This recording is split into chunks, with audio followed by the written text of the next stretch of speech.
නත්තල කියන්නේ කේක් කපලා රතින්ක දාලා පාටි දාන එක විතරද? නෑ මචං.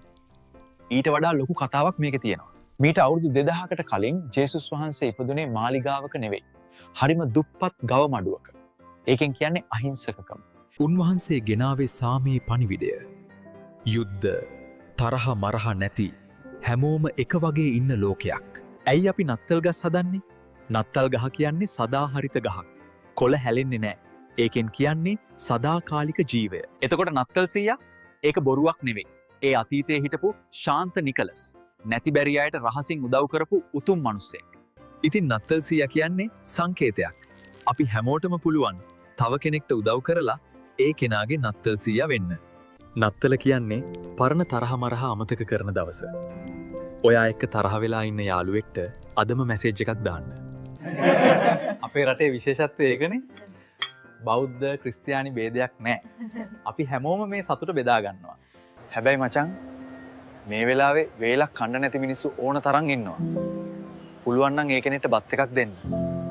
විසි ජීවිතේ පැත්තක දාලා අම්මා තාත්තා දරු පවුල එක්ක එකට ඉඳගෙන කෑම වේලක් කන්න.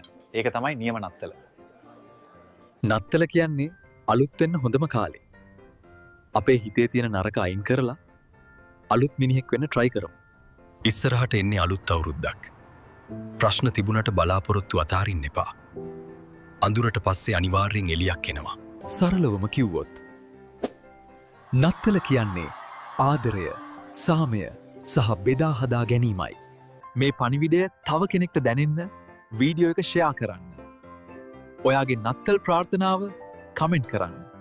ලංකාවටම මුළු ලෝකයටම සාමය පිරුණු සුබම සුබ නත්තලක් වේවා. ජය වේවා මචං.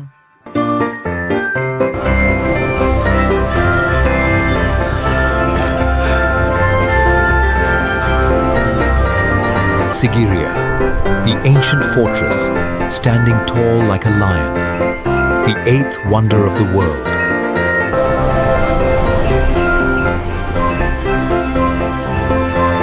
Happy holidays, everyone!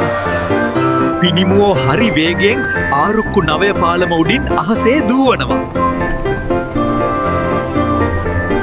ඔයාටත් ගෙදර හැමෝටමත් සුබම සුබ නත්තලක් මචං. ජය වේවා!